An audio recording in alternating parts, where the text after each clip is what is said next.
같은 얘기예요. 다 이 책의 내용 주제 큰 주제 자체가 그 얘기인데, 그러니까 마키아벨리가 3권 1장에서 그것도 마찬가지로 2권의 내용을 요약한 거지. 하면서 결국엔 제가 지난 시간에 얘기했잖아요. 로마와 피렌체를 비교하는 게 마키아벨리의 평생의 어떤 연구 과제예요. 왜 같은 민족인데 로마는 세계를 정복한 위대한 제국이었는데 물론 나중에 제국되고 나서 군주정되고 나서 망했지만 안 좋아졌지만 근데 왜 피렌체는 똑같은 민족인데 그리고 공화정으로 정치 체제도 비슷한데 피렌체는 이 모양 이 꼴이냐. 이제 뭐 우리가 뭐 고조선이나 뭐 고구려 이렇게 하고 우리나라 이게 비교하듯이 이제 마키아벨리도 항상 그 고민이 있는 거죠. 도대체 로마는 그렇게 훌륭했는데 우리나라 왜 이 모양 이 꼴이야. 근데 그 3권의 1장에 보면 그걸 얘기를 하는 거예요. 그거에 대한 나름의 답을 그러니까 마키아벨리 자기 이론을 얘기하는 거죠. 이 평민과 귀족의 갈등이라고 하는 아주 고질적인 문제가 공화국 안에는 있는데 지금 우리나라도 마찬가지잖아요. 뭐 기본적으로 자본가와 노동자 간의 갈등, 뭐 그런 있는 자와 가진 자와 못 가진 자 간의 갈등이 있는데 로마 같은 경우에는 귀족과 평민의 갈등이 오히려 제국을 만들었다 이거죠. 로마를 더 강하게 번성시켰다 이거야. 그 이유는 뭐냐? 타협을 추구했기 때문이라는 거예요. 어느 한 특히 평민이 중요한데 평민들이 귀족과의 갈등을 통해서 귀족을 완전히 패배시키려고 했던 게 아니고 귀족과 같은 권리를 얻고 싶어 했다는 거지. 그래서 같이 집정관도 되고 호민관도 되고 그러면서 정치에 같이 참여할 수 있는 권리를 요구했고 그러니까 로마 같은 경우에는 그래서 성산 사건이나 이제 그런 게 하나의 어떤 호민관의 설치로 이어지고 그렇게 제도 변화로 이어졌다는 거죠. 그래서 귀족이나 평민이나 할 것 없이 각자의 미덕을 최대한 발휘해서 공화국의 어떤 그 이렇게 성장을 도왔다는 거죠. 근데 이 피렌체의 평민들은 귀족을 완패시키길 원했다는 거예요. 완전히 완패시켜서 여기 보면 되게 재밌는 표현이 나오는 게 그 너는 귀족이야라고 해가지고 이렇게 귀족으로 지정을 하면 공직에 취임할 수 없게 돼요. 그러니까 여기서는 오히려 귀족이 되는 게 더 처벌인 거야. 그리고 귀족을 평민으로 바꿔줘. 그럼 평민이 되는 귀족은 공직에 취임할 수 있어. 그러니까 이게 이상한 오히려 귀족을 정치권에서 철저히 배제하는 걸 추구했던 거지 피렌체 평민들은. 그랬기 때문에 귀족들이 가지고 있던 미덕이 사라져 버린 거죠. 특히 군사적 미덕. 귀족들은 그래도 또 자기를 희생하면서 전쟁터에 나가서 용감하게 싸우잖아요. 근데 그런 미덕이 사라지면서 피렌체가 군사적으로 되게 약체화되게 된다. 이제 그게 이제 마키아벨리 시대의 고질적인 문제잖아요. 그 프랑스한테 침략당하는 고질적인 문제가 되는데 그 원인이 이제 이런 귀족과 평민의 대립에서부터 이렇게 시작이 됐다. 이제 그 얘기를 3권의 1장에서 이렇게 한 페이지, 두 페이지 정도에 걸쳐갖고 마키아벨리 이론을 쭉 설명을 하는 거죠. 피렌체와 로마가 달랐던 결정적인 이유. 결국 평민들의 어떤 태도가 달랐다는 거죠. 어떤 제도화와 타협을 추구한 게 아니라 완승을 추구하고 권력을 독점하려고 했던 그게 사실은 이제 피레체를 망가뜨렸다라고 이렇게 보는 것이고 그 3권의 내용은 그래서 그거의 대표적인 사건으로 이른바 치온피의 난, 이 촌피의 난이라고 하는 걸 다루는 거예요. 촌피의 난. 이게 보니까 뭐 저도 찾아보니까 무슨 그러니까 좌파 쪽에서는 이게 아주 가난한 서민들이 일으킨 난이고 여기 보면 이제 마조리 길드라는 게 있고 미노리 길드라는 게 있잖아요. 그래서 메이저 길드는 이제 우리 치면 민주노총 뭐 이런 거 이제 대형 노조고 미노리 길드는 마이너한 거니까 이제 우리 치면 비정규직들이죠. 그러니까 이 저 노조로도 길드로도 이렇게 조직화가 안 돼 있고 아무도 대변할 사람이 없는 그런 가장 가난한 극빈층 이게 이제 촌피 치용핑을 근데 뭐 이렇게 털 뽑는 뭐 그런 일을 했던 사람들인 것 같아요. 근데 이런 사람들이 중심이 돼서 이제 폭동을 일으키게 되는데 이제 그 치원피의 난을 둘러싸고 그 치원피의 난 자체는 몇 주 만에 진압이 됐고 이제 됐지만 그 이후에 그 비슷한 일들이 계속 일어나면서 정권이 세워졌다가 엎어졌다가 세워졌다가 엎어졌다가 하는 과정을 이렇게 한 100년 아니고 한 50년 정도에 걸친 과정을 설명하는 게 3장의 내용이다. 뭐 그렇게 이해할 수 있을 것 같고 저는 이 3장의 내용을 보면서 재밌었던 점은 그러니까 이제 갈등이 여러 가지 단계로 나눠지는데 우리가 2장에서는 귀족과 평민의 갈등, 이제 가문 간의 갈등이었다면 3장에서는 이제 평민과 민중 간의 갈등인 거죠. 그래서 평민당과 민중당이라는 개념이 나옵니다. 마키아벨리가 그렇게 표현을 하는 거죠. 그래서 이제 중산층과 어떤 극빈층 사이의 갈등이 이제 이렇게 치열하게 벌어지고 그게 이제 여러 가문들이 달려들어서 이제 하게 되는데 여기서 이제 메디치가가 처음 등장을 하죠. 이 촌피해난이 일어난 결정적인 계기 중에 하나가 메디치가랑 관련이 있어요. 그 살베스트로 메디치라고 하는 사람이 그 곰팔로니에 네, 정의의 곰팔로니에라고 하는 일종의 뭐 집정관, 뭐 통령, 뭐 이런 게 되는 거죠. 이렇게 돼서 뭔가 개혁을 추진하려고 했는데 당시에 어떤 그 지배층이 지배하고 있던 의회에서 통과를 안 시켜주죠. 그러니까 이 사람이 이제 삐져가지고 나 그러면 사퇴하겠다라고 이제 발표를 하는 순간 그 살베스트로 메디치한테 기대를 걸고 있던 시원피가 이제 그 얘기를 듣고 흥분해가지고 이제 무기를 듣고 폭동을 일으켜서 거기서부터 이제 완전히 피레체를 휩쓸기 시작하는 그런 얘기가 나오는데 저는 여기서 재밌었던 건 이게 평민들의 무기를 갖고 있다는 게 평민들이 무장을 한다라는 게 이렇게 무서운 거구나 이런 생각이 들었어요. 또 중요하다. 이게 무장을 이 사람들은 이 당시에 무장이라는 거는 총이 아니잖아요. 뭐 칼이든 집에 있는 칼 그냥 들고 나오는 거지. 아니면 무슨 뭐 쇠스랑 같은 거든 뭐 그런 거였겠죠. 그런 걸 들고 나와서 1,000명, 2,000명이 때로 몰려다니면서 뭐 이렇게 뭐 궁도 점령해 버리고 뭐 이렇게 성당도 쳐들어가서 다 때려 부수고 약탈하고 감옥에 있는 사람 끄집어내고 뭐 이렇게 이제 평민들이 무장을 한다는 게 사실은 그 지배층한테 굉장히 두려운 공포감을 주는 것이고 그로 인해서 정권을 그냥 쉽게 뒤집어 엎어 버릴 수가 있는 거죠. 그래서 사실 지배층들도 그 평민들 앞에서 어떻게 꼼짝 못하고 그냥 확확 정권이 뒤집어지는데 우리나라 같은 경우에는 그래서 사실 현대 국가는 폭력을 국가가 독점하고 절대 무기를 국민들이 휴대하지 못하게 하잖아요. 우리나라 총기 같은 것도 다 정부와 군과 경찰만 가지고 있고 국민들한테 총기를 안 주잖아요. 근데 미국은 이 총기를 소유하고 있기 때문에 사실은 또 전혀 다른 세상이 펼쳐지는 거죠. 만약에 우리나라가 이렇게 총기를 그냥 이렇게 국민들이 가지고 있었으면 굉장히 지난 촛불 집회 같은 사건이 벌어지면 그냥 총 들고 나왔을 거예요, 다들. 근데 이제 다행히 그렇지가 않아서 촛불 집회가 그나마 그렇게 예쁘게 끝났다. 이제 그런 생각이 들고. 군복 입으신 분들 많이 나오시잖아요. 실제로 그분들은 군복을 입고 나오시잖아요. 그분들은 막 이렇게 가스통 굴리고 막 그러잖아요. 이게 그분들이 만약에 총이 있었으면 뭔 짓을 했을지 모르는 거야. 그래서 그런 면에서 이제 어쨌든 그 국민이 무기를 갖고 있다는 건 되게 중요하고 그다음에 또 하나가 중간에 되게 훌륭한 인물이 나와요. 미켈레 디 란도라는 인물이 나오거든요.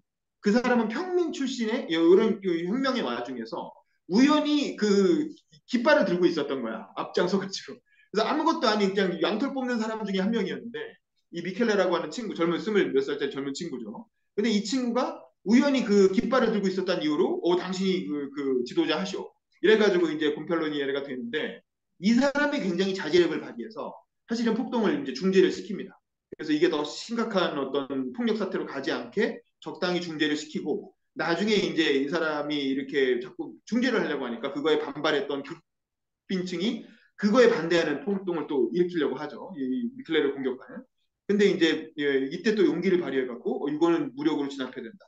라고 해서 자기가 또 군을 동원해가지고 역으로 또 쳐들어가죠. 그래서 쳐들어갔다가 서로 이렇게 딱 길이 엇갈려가지고 길에서 마주치진 않았는데 상대방이 없네 이렇게 다시 돌아가서 광장으로 돌아가서 이제 성을 포위하고 있던 적들을 후방에서 공격을 해가지고 이제 걔들을 군사적으로 이렇게 제압을 하죠.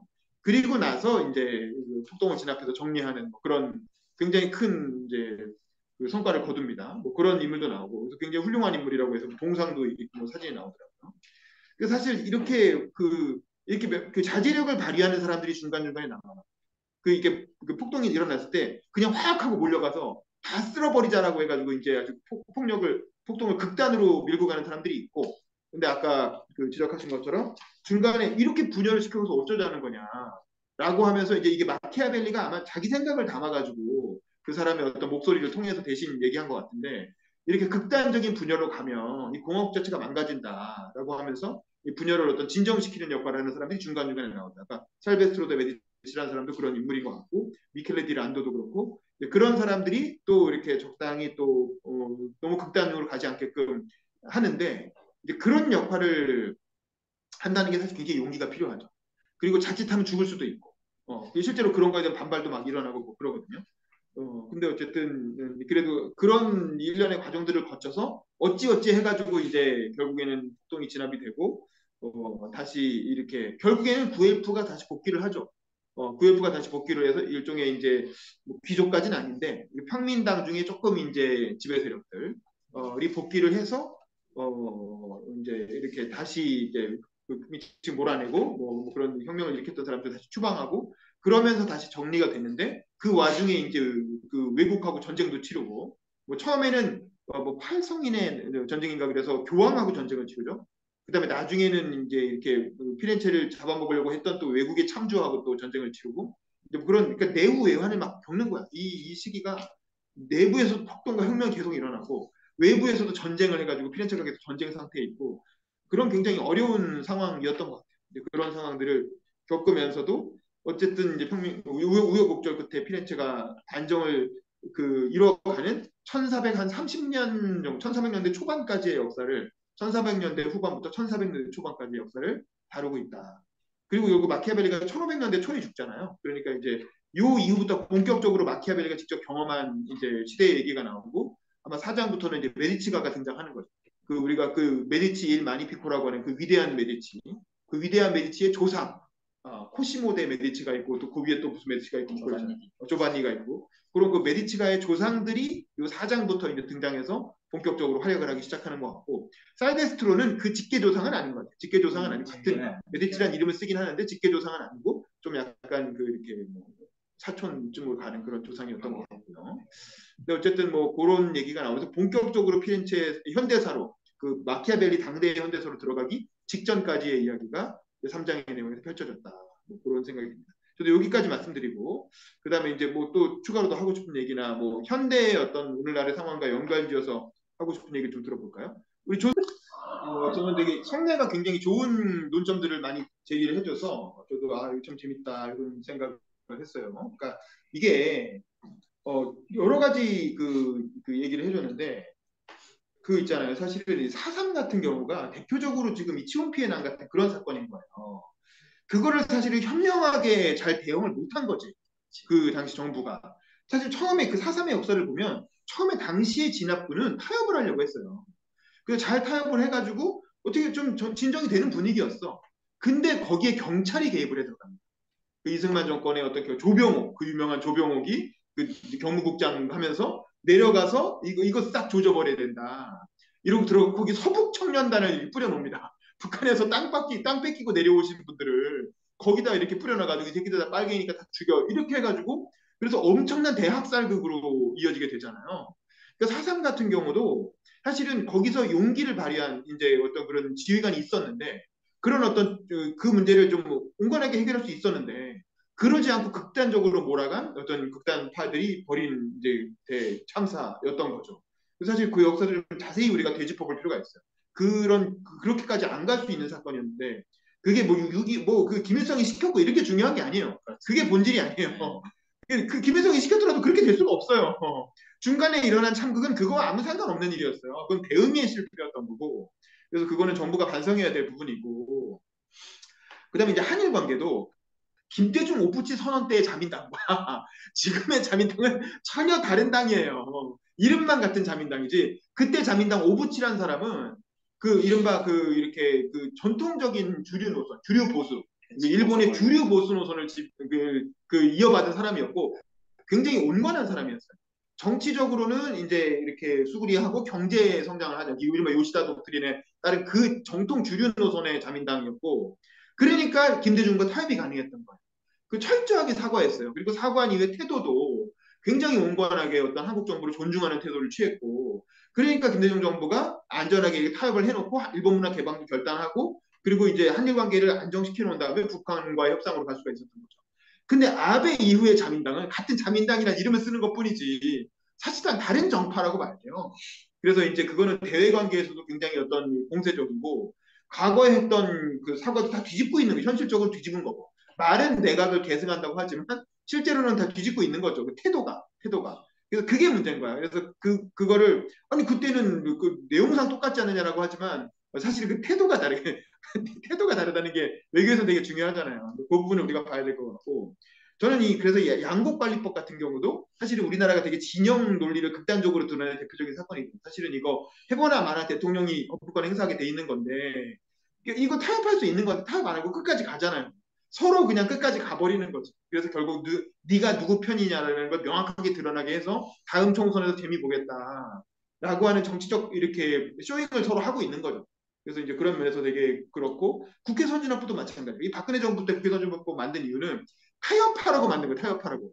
그 180석까지 이렇게 만들어 놓고 해서 양당이 타협하지 않을 수 없게끔 타협하지 않으면 어떤 법도 통과시킬 수 없게끔 만들어 놨는데 근데 이제 제도를 그렇게 만들어 놨음에도 불구하고 행위자들이 더 극단적으로 하고 특히 이제 민주당 정권에서 180석을 얻어버리는 바람에 원래는 180석을 어느 한 당이 얻는 게 불가능하다는 전제하에 사실은 그 괴선진화법을 만들어 놓은 건데 지난 총선에서 어떻게 기가 막히게도 민주당이 180석을 얻고 시작을 하는 바람에 이 국회선진화법을 우회할 수 있는 그런 틀이 국회에서 만들어져 버린 거고 정권 교체가 됐지만 그 의석 구도가 그대로 가고 있기 때문에 여전히 타협이 일어나지 않고 그냥 마음대로 해버린 거죠. 사실 검수완박법을 마지막에 무리하게 추진한 게 그런 어떤 타협하지 않고 하고 싶은 거 끝까지 해버리고 마는 이제 그런 그 잘못된 태도였던 거죠. 그래서 민주당이 지금 이렇게 발목 잡고 끝까지 이렇게 뭐 어떻게 보면 목리를 부리는 태도도 문제지만 또 윤석열 정부가 또 끝까지 가려고 하는 태도도 문제인 거예요. 의석도 없으면서 어떻게든 이재명을 잡아놓으려고 하잖아요. 야당 대표를 어떤 타협의 대상으로 보지 않고 범죄자로 보고 어떻게든 이렇게 감옥에 집어넣고 시작하려고 하는 그런 태도니까. 근데 현실적으로 집어넣으려면 또 사법 절차가 있으니까 몇 년은 걸리는데 그 결국 그 몇 년간은 타협하지 않겠다는 거거든. 그러니까 결국 어느 쪽도 타협할 생각이 없는 거지 지금 여야가. 저는 그래서 그러면 이렇게 진영이 극단적으로 대립하고 그 진영 정치인 뒤에는 또 국민들이 있어요. 그래서 이쪽에는 개딸이라는 게 있고 저쪽에는 또 정광훈 목사가 이끄는 또 세력이 있잖아요. 그러니까 양당이 다 지지층이 그렇게 극단적으로 분열하고 있기 때문에 정치인들이 타협을 할래 할 수가 없는 거야. 왜냐면 지지층 눈치를 보니까. 그러면 이런 상황에서 타협을 해내려면 아까 미켈레 디 란도 같은 굉장히 용기 있는 지도자가 필요합니다. 그 타협을 이끄는 지도자가 굉장한 카리스마가 필요해요. 그러니까 어설픈 지도자들은 그냥 진영을 따라갈 수밖에 없어요. 그 세속적인 지도자들, 그러니까 범속한 지도자들은 그냥 이런 경우에 그 진영 그 이렇게 들끓은 민중들 앞에서 그냥 이렇게 꼭두각시 노릇할 수밖에 없는데 용기 있게 사실은 이렇게 지지층을 꾸짖고 아닌 건 아니라고 얘기하면서 이렇게 올바른 방향으로 가야 된다라고 하는 거는 굉장히 중도임에도 불구하고 굉장히 카리스마를 가진 지도자가 필요하다. 저는 마크롱 같은 사람이라고 생각하거든요. 마크롱 지금 연금 개혁 하잖아요. 그러니까 국민들 난리가 나가지고 지금 뭐 다 야당도 그렇고 뭐 노조고 뭐고 다 튀어나와서 거기서 데모하고 난리가 나잖아요. 근데도 연금 개혁 밀어붙이잖아요. 그리고 TV에 나와서 막 이렇게 이렇게 TV 토론하면서 자기 설득하고 지난번 그 노란 조끼 시위 때는 마크롱이 몇천 번을 이렇게 그 티타임을 이렇게 그 타운홀 미팅을 했다는 거야. 뭐 몇십 명이든 몇백 명이든 모아놓고 전국을 다니면서 수백 회의 토론회를 열어갖고 왜 이걸 해야 되는지를 설득을 해가지고 결국에는 그 노란조끼 시위를 진정을 시키고 돌파해서 재선까지 됐잖아요. 지금 국민연금 개혁, 연금 개혁 그런 식으로 하고 있는 거고. 그래서 사실은 이 중도의 리더십이 중도가 사람 좋은 게 아니에요. 사람 좋은 게 아니라 굉장한 카리스마를 가진 사람이 사실은 그 자기 어떤 그 소신을 가지고 이런 극단적인 진영 갈등에서 중도적 해법을 추구하기 위해서는 오히려 더 대단한 카리스마가 필요하다. 그 용기가 필요하다. 자기 인생을 걸고 그러려면 자기의 도덕성을 기본적으로 깔고 거기에 어떤 소신을 가지고 어떤 양 진영을 다 설득할 수 있는 그리고 자기 나라의 해법을 가지고 공부도 많이 해야 되고 전문성도 있어야 되고 도덕성도 있어야 되고 그러면서 용기도 있어야 되고 우울한 얘기 근데 왜 프랑스의 마크롱이 그걸 보여주고 있는 거야. 그리고 옛날에 오바마가 이제 그런 역할을 그 의료 개혁을 할 때 그런 걸 했던 거. 그러니까 우리나라에 그런 지도자가 없어. 이제 있어야 되는 거죠. 근데 이제 아직은 그런 유목기를 열고. 유목기. 나도 뭐 거기다 유목기. 갖다 놓고 어떻게 될지 모르지. 근데 어쨌든 여기 책에도 나온다. 그게 되게 어렵다. 굉장히 어려운 과제다. 그런 생각이 듭니다. 얼른 출마하세요. 언제 하실 거예요? 내가 그 얘기했었거든요. 그러니까 칼을 뽑아 빨리. 자, 우리 그래서 마지막 소감 얘기하고 갑자기 마무리합시다. 우리 화면을 경화부터 돌리는.